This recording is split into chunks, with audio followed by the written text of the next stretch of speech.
Okay, good morning, all the students. My voice is clear, Naina? Hi, yes, ma'am, it's clear. Yeah.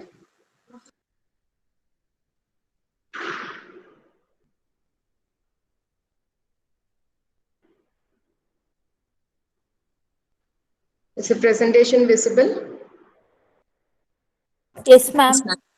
Right. Welcome to this 8th lecture under Module 5. In the previous session, we have gone through topics on setting up the development environment and managing the configuration files and how to use generic options parser, which is actually used in the background by implementing tool and tool runner interfaces in order to set the configuration file properties through command line arguments.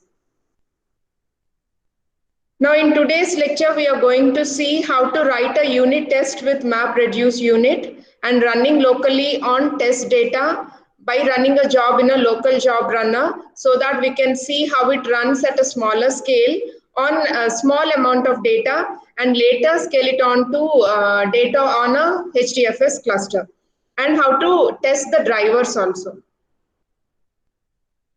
Now let's see how to write a unit test with MR unit, that is map reduce unit. The map and reduce functions in map reduce are easy to test in isolation, which is a consequence of their functional style. So these map and reduce will provide us some facility in order to test these functions in isolation rather than combining it with data and work at a time with a large amount of data or even with small amount of data. Before that, we can just write small map reduce test functions and see whether they are working according to our requirement or not, whether it is giving the anticipated output or not according to the input given, right? That is how this map and reduce functions are easy to test in isolation. Now, MR unit is a testing library that makes it easy to pass known inputs to a mapper or a reducer and check that the outputs are expected.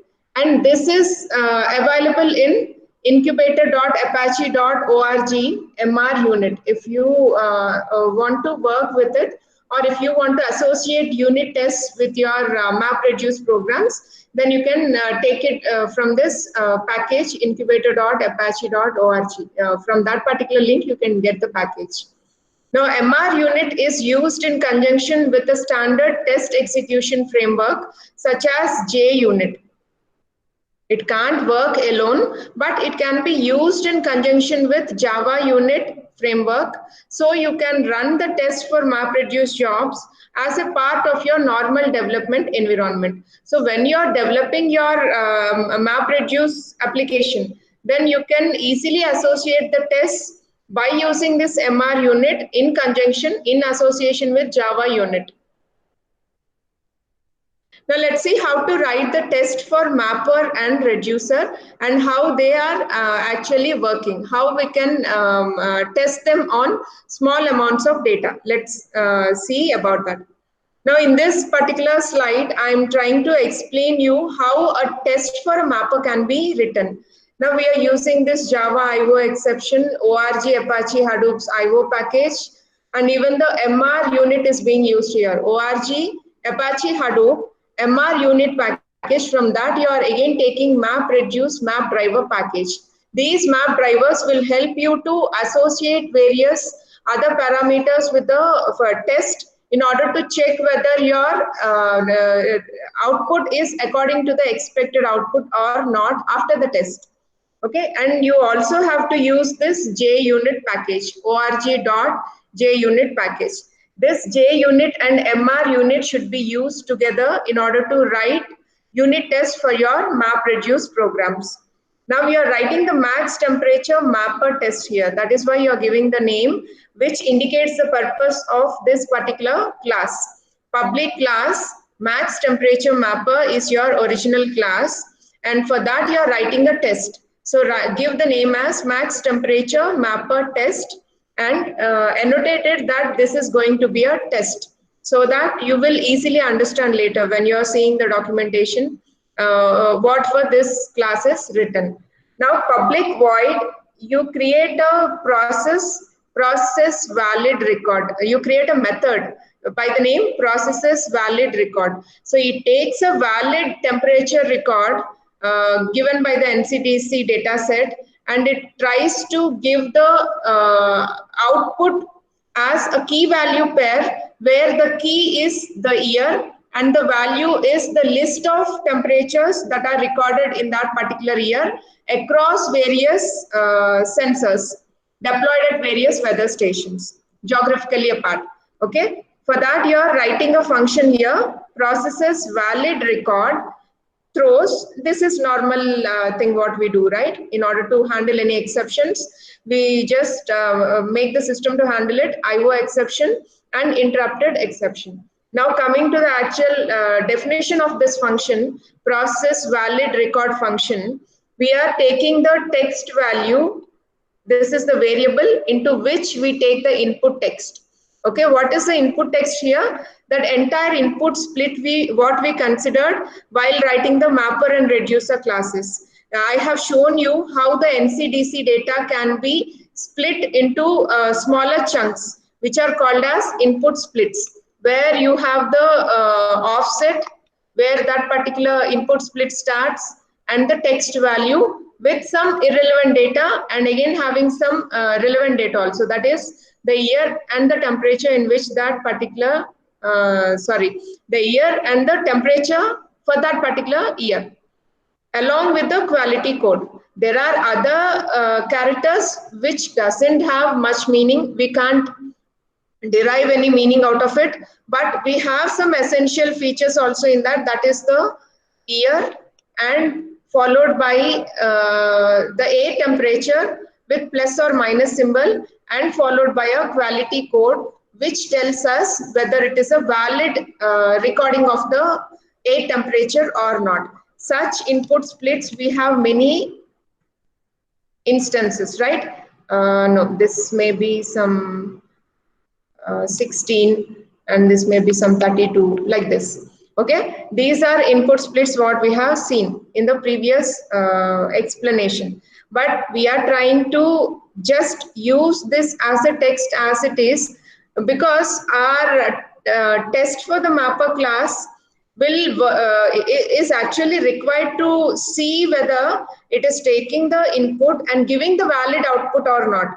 That is why let us not consider the input splits at a all at a time, but let us take one input split and check with the test for this mapper class.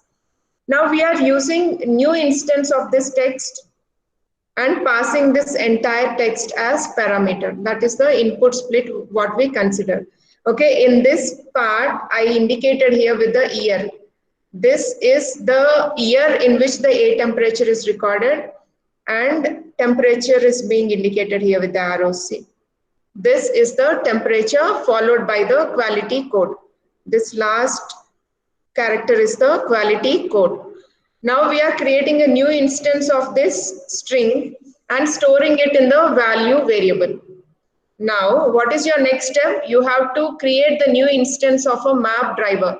Map driver will help you to test whether it is taking the input and giving the proper output or not. So you're creating this new map driver which has the template as this part is input, key value pair. Key is long writable type and value is the text type. And when you are emitting the output will be again in the text and int writable format. Text is the year, type of the year, and int writable is the list of A temperatures captured in that particular year. Okay, this is the template for the map driver you are assigning. Now you're creating the new instance of this map driver and you're configuring it with the mapper class. You're configuring it with the mapper class using the new instance of max temperature mapper. You remember this max temperature mapper is the mapper class we have written in 4th module in order to work with mapper and reducer tasks. Now you're creating a new instance of this max temperature mapper and associating it with the mapper method. Means you're creating a new map driver and as configuring it with the mapper from which it has to select the code, and with input value. What should be the input value? The input value is whatever is being assigned to this text value. That is nothing but the entire input data, which has the details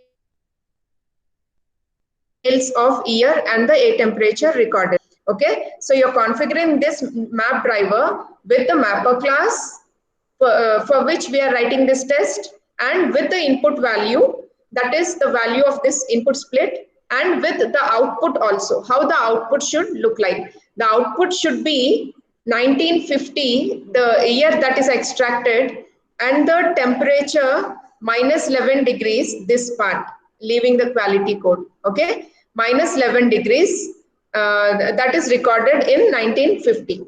Okay, this is the expected output. You are expecting from this input split, the year should be 1950 and the air temperature that is recorded in that year is minus 11.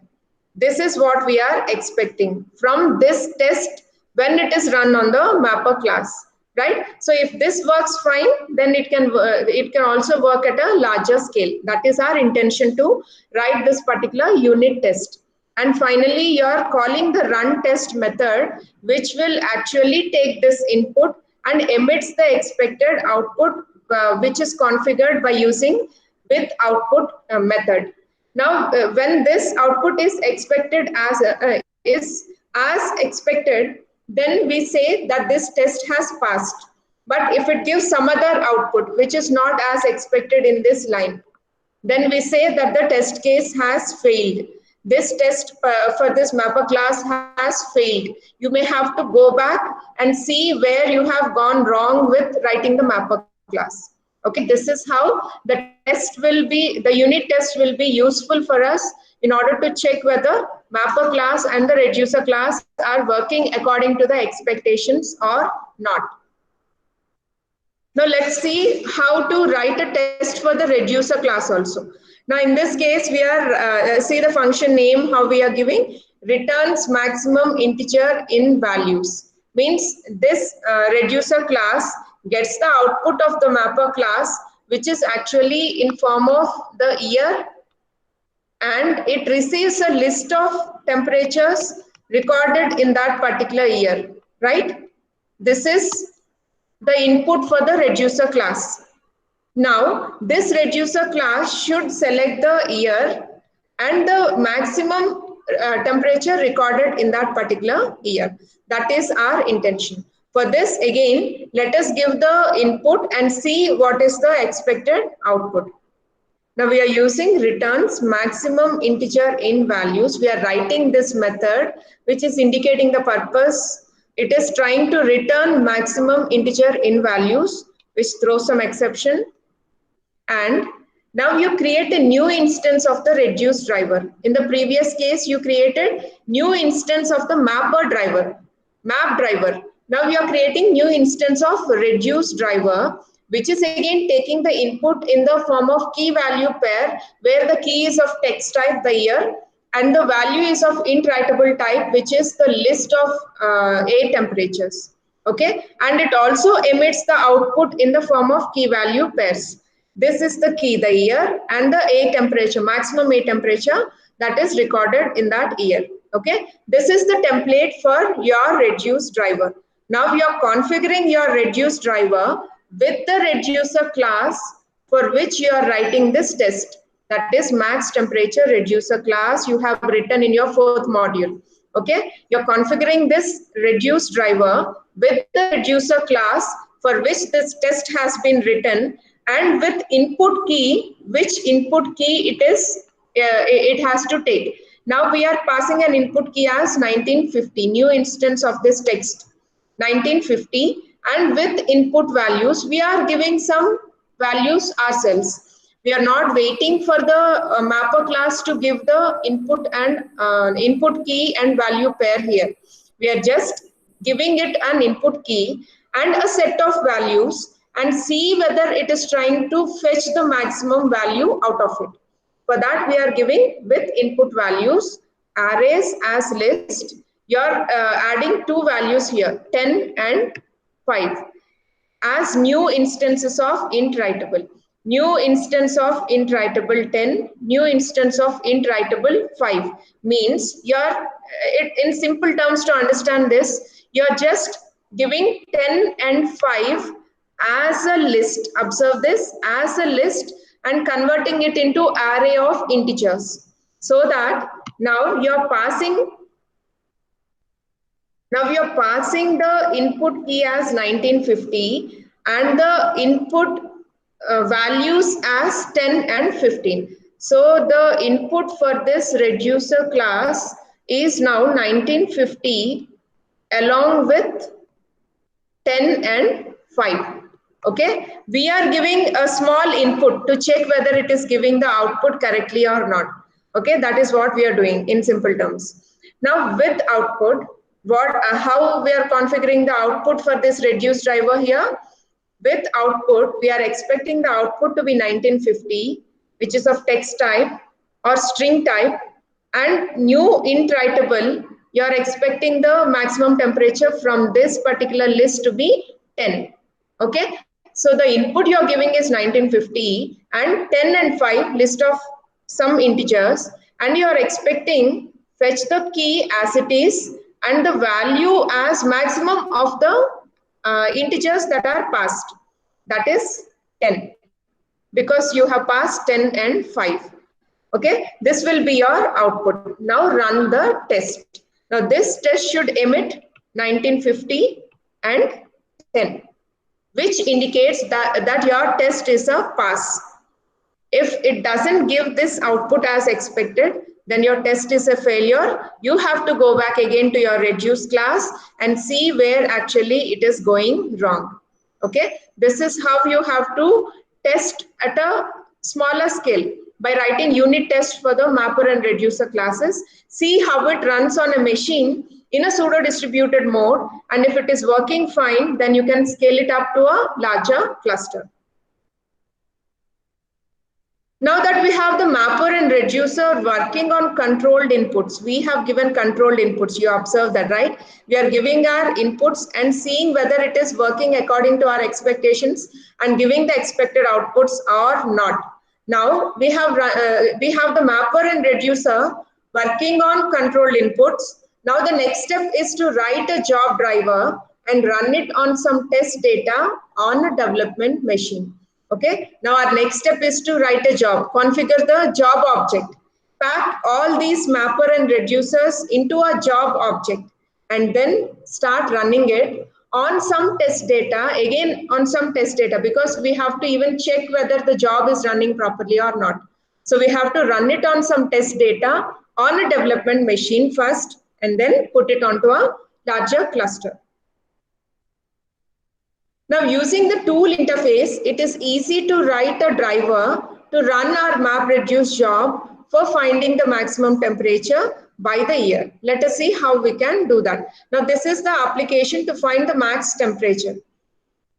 See the class name here. We are writing the class name as max temperature driver. Remember, this is also a test we are going to write. This is a unit test we are going to write to check how the job performs. Okay, along with map reduce drivers. That is why we are using max temperature driver extends. It is extending configured superclass, which already implemented configurable interface, and it also implements the tool interface. Okay, this helps us to work with generic options parser at the background in order to set any properties for the XML files which are already set by default. Now we are overriding the run method of this configured class by taking the string argument string vector, and if this argument string length is not equal to 2, because this expects input file from which the data has to be read and the output file to which the data has to be written. Now if it is not according to that length, then you can just print an error message that the format should be like this, having an input and an output file paths in order to read the data and write the data to that particular file. Okay, read the data from a different file, remember, and writing it to a different file. Reading it from a local system maybe, and writing it to a file system on HDFS cluster. For that, you want an input file path and an output file path. Okay, so the argument, command line argument should be in this format. If it is not in this format, if args.length is not equal to 2, then you are specifying in what way it has to be given. Okay, that you are printing by using system.error.printf. Now you are getting the class name, get class, and get the simple name of that particular class. That is the class name what we have assigned. Now using tool runner class, you are also printing the generic command usage by this system error. So how should be the generic command usage? If it is not according to the format, then you specify the format by printing it. Okay, that is what we meant here. Using tool runner class, you're calling the print generic command usage method to print how the command line argument should be passed. And finally return -1. That is indicating that if error occurred, then you just print the message and return. Yes, but if the message, if the command line arguments are according to the format, means if input file path is given and the output file path is also provided, then how to pack this job? For that, we are creating a job object here. You're creating a job object as a new instance of get the configuration and name it as max temperature. Get the configuration for that particular job from hdfs local.xml because you are trying to run this job on a on a local machine running in a pseudo distributed mode. Get all its configuration by using get configuration method and associate that configuration with this job object so that it can have those default properties until the user provides customizable properties. Okay, that is what we mean in this line. Get configuration, and also you're naming that particular job as max temperature. Okay, now we are setting the jar file in the next case. Job dot set jar by class, get the class name. You're assigning the job name to be max temperature here. If you don't mention the job name, in that case, it gives some other name, some system name, which is not quite interpretable. So that you can't pick your job when multiple jobs are running. So if you wanted to know your specific job by some name so that it indicates the purpose for which that particular job is written. For that, you have to get the job name. You have to assign the job name and get it by using get class. Okay, and this jar file will pack your job and keep it ready on the cluster in order to be picked up by the job trackers and the task trackers. For that, you are creating a jar file out of your job object. Job dot set jar by class get class name. Okay, and see the next line. You're using file input format, add input path for this job where the data has to be read from. What is the input file from which the data has to be read? And also you're using file output format, set output path, again where you can set the job's output path, output file path, so that whatever is the output of the job that can be written for that particular file system, which is mentioned in set output path. Now the next step is to set the mapper class. This you have done already. Same steps have to be repeated. Job dot set mapper class. What is your mapper class? Max temperature mapper dot class file, and set the combiner class also. It is max temperature reducer dot class. It has to be set on the reducer side, but it runs on the map side, remember. And job dot set reducer class max temperature reducer dot class. You are now packing mapper class, combiner class, and reducer class into the job object. Okay, now your job object is ready to be packed as a jar file with the input file path, output file path, mapper class, combiner class, and reducer class. Now you should also set the job's output key and the value types. You're setting the output key class as text type, that is the year, and you're setting the output value class as int writable, that is the A temperature captured in that particular year. Now using this job object, you're calling the wait for completion method, which actually starts running the job, and once the job is complete, it returns 0, otherwise it returns 1, indicating that the job is still continuing.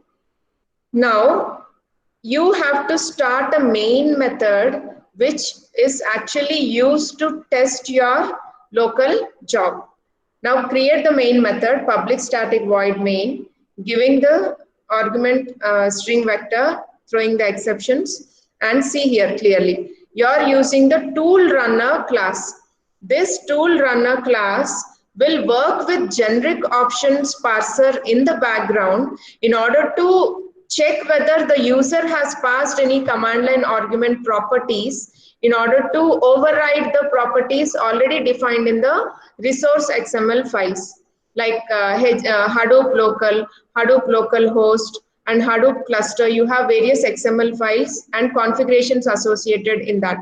Now, if you want to override them, then those can be passed to a generic options parser via this tool runner, which will make those properties to be assigned, which are given by the user, to the default properties.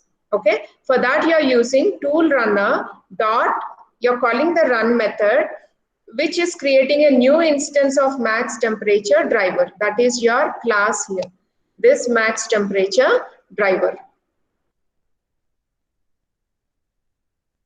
You're creating the new instance of this max temperature driver by taking the command line arguments and running it with the help of tool runner class.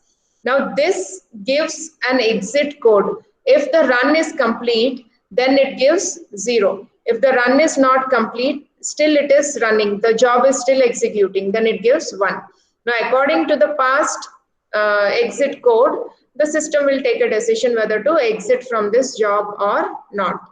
Okay, this is how you can write a test for mapper class, test for reducer class, and pack a job to run on a local job runner so that it will run at a smaller scale with a small set of data.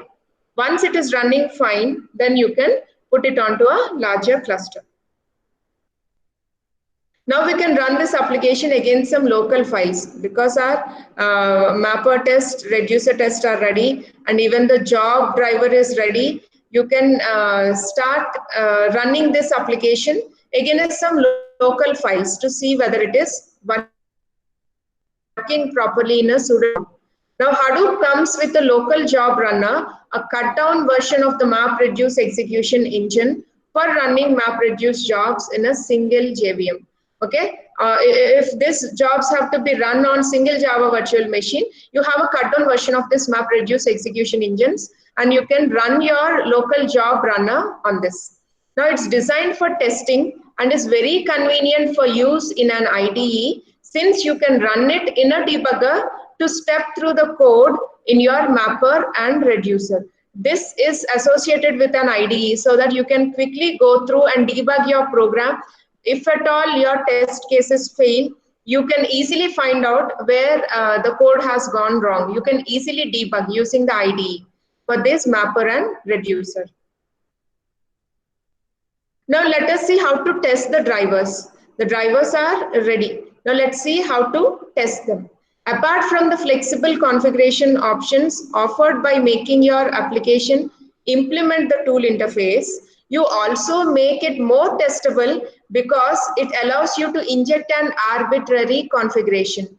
It helps us to give arbitrary configurations, arbitrary properties from the user side in order to assign the properties with some user-defined values. Now you can take advantage of this to write a test that uses a local job runner which runs in a pseudo-distributed mode to run a job against known input data, which checks the output is as expected or not.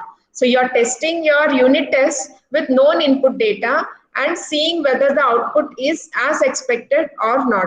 For this, there are two approaches. The first is to use the local job runner and run the job against a test file on the local file system. And the second way of testing the driver is to run it using a mini cluster. Okay, so you have two methods to follow. You can select either of them. If you want to run the job against a small test file on the local file system, you can do that, or you can test it on a mini cluster, which will come associated with many other clusters. I'm going to show you in the later slide. You can also run this job on a mini cluster and check whether it is working fine or not. Now let us see a test written for max temperature driver that uses a local in-process job runner. This is an example being given if you are running your max temperature driver on a local machine with a in-process job runner. Means the job runner also runs on the local machine itself. The job tracker also runs on the local machine itself. Now we are writing the test here by creating a new configuration object and setting the default name. This we have seen in our previous class. You remember? You are setting the configurations default file system name by giving the file name as required and the job tracker name to be local. Means you're telling that the job tracker for this particular driver is running on the same local machine, because remember, pseudo distributed mode means all the Hadoop daemons will be running on the same machine. So even job tracker will also be on the same machine, right? That is why it is giving the job tracker to be running on the local machine. Okay. Now you are giving the input file path to be taken from NCDC microdata. Means you have saved small amount of NCDC data in this file so that you can test your drivers at a smaller scale. So that data is being read into the input object of path class, and you are also giving the output file path, means to where the output has to be written. Now you are also using the file system class in order to get the local configuration. Local configuration is the Hadoop local.xml files configuration, whatever are the default properties that are set in the .xml file that you are trying to get local configuration and storing it in the FS object, file system object. Now you are trying to use that file system object to delete the old output. If there is any old output, that has to be removed, right? You know, it has to be freshly read. Each time you run the job locally, those configurations are to be freshly read. That is why you are removing any existing old output by using fs.delete. Remove whatever there in the output file and make that to be true, which indicates that all the data has to be removed completely or erased completely. Okay. Now you are using max temperature driver object in order to by creating a new instance of max temperature driver. You remember max temperature driver we have written just before in order to test the running of a local job, running the job on a local job runner. For that we have written a max temperature driver. We are creating new instance for that, and you're calling using that object driver, you're calling set configuration from the configuration object. So any local configurations that are set, any local properties that are set will be extracted into this driver object. Now using this driver object, you're calling the run method by taking the creating a new instance of the argument vector that is passed. Now we are passing here the key value pairs, right? Mapper will get a key, input input split. Mapper will get an input split and it will give a key value pair as output, and that will be taken as input to the by the mapper class or mapper test, and output will be given again in the form of key value pairs. For that you are taking the input string, you're converting that to a string type, and output also you're converting it to a string type. because it is the year and the a temperature. You're converting both of them into strings and running the job on the local job runner, and it passes the exit code here. It passes the exit code here, so that this exit code keeps track of the status of the job execution. If it is completed, it receives 0, otherwise it receives 1. Okay, now we are just using assert that function and comparing exit code with is0. If it is equal to 0, then it indicates that the job has been completed, and this assert that function evaluates to true, which concludes the running of this job. And finally, you're checking the output if the expected output is equal to the actual output or not.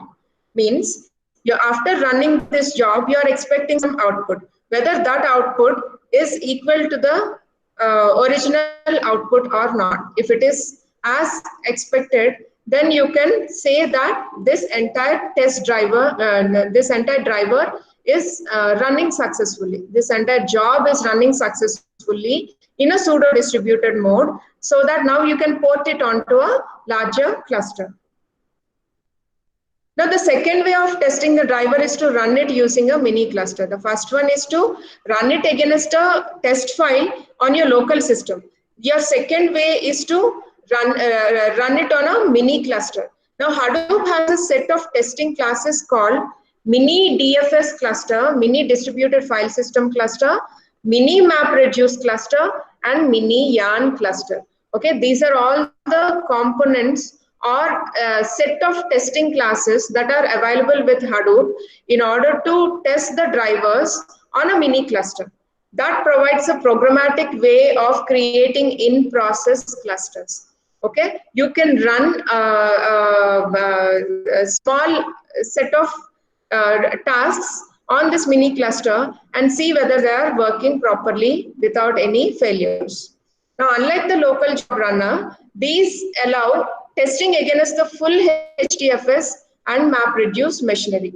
Now, this can be simultaneously tested at a larger scale also on full HDFS. Whereas in your first method, you can test it against only the local file system's test file, a small test file. But this, if you are running this driver and testing it on a mini cluster, then it is easily scalable to full HDFS, because these allow testing against the full HDFS and MapReduce machinery at the same time.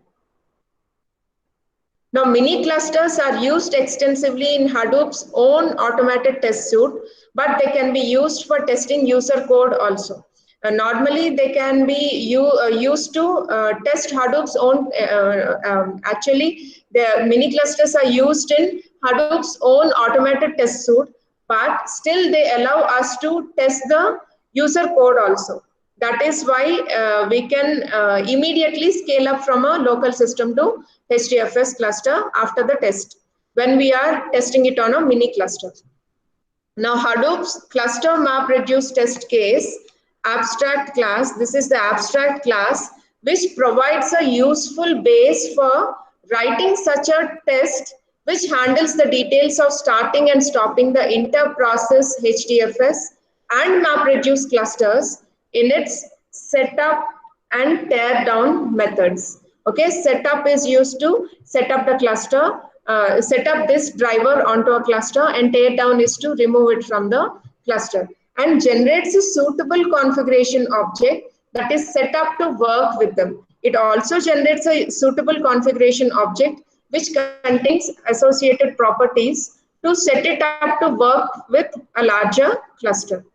Now, subclasses need only populate data in HDFS, run a MapReduce job, and confirm the output is as expected or not. So the task has become much easier when you are running your drivers or testing your job on a local job runner using mini cluster rather than using a test file on your local system. So it is the user's discretion to select which type of methodology in order to test the mapper, reducer, and local jobs. Now, tests like this serve as regression tests and are a useful repository of input edge cases and their expected results. Now, if these kinds of tests are available, if we can associate these unit tests with MapReduce jobs, it serves like a regression test. Means if you add any new properties or features to your MapReduce job, then whether it is affecting the existing features, if you want to test, then such kind of regression test can be easily done by using this kind of edge cases, input edge cases, and their expected results. Now, as you encounter more test cases, now you come across, you keep on scaling up your job, you keep on increasing the capacity of your MapReduce programs in order to work with large amounts of data. Now, as you encounter, in that case, you encounter more and more number of test cases. As the data increases, as the scope or boundary or the say limits of your data increases, means you start working with larger volumes of data, you come across more and more test cases. You have to validate each and every available scenario, right? Now, as you encounter more and more of such test cases, you can simply add them to the input file and update the file of expected output accordingly, right? This is the use of using unit tests associated with MapReduce and jobs, so that you can keep on testing iteratively whether the added new extra features are working properly or not.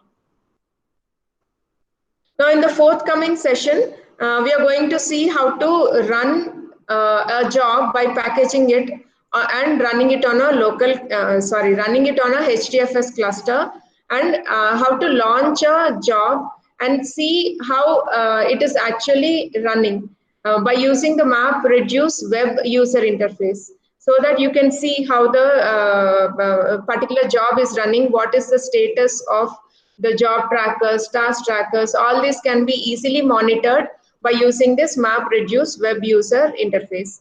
This I'm going to introduce you in the next class.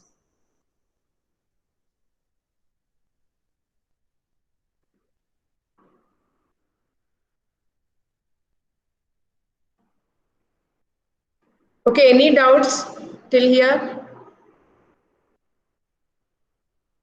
Things are becoming a bit complex, right? But you have to understand why various classes are used and why interfaces are being used in order to implement what particular functionalities. All these have to be understood well, so that when you go to manage this big data infrastructure, it will be easy for you. Okay? Okay, my Tuesday you don't have class, you have OMD lab scheduled at that time, I think. Okay, I think we'll then meet only on the next week. Yes, See you ma'am. in class. Bye.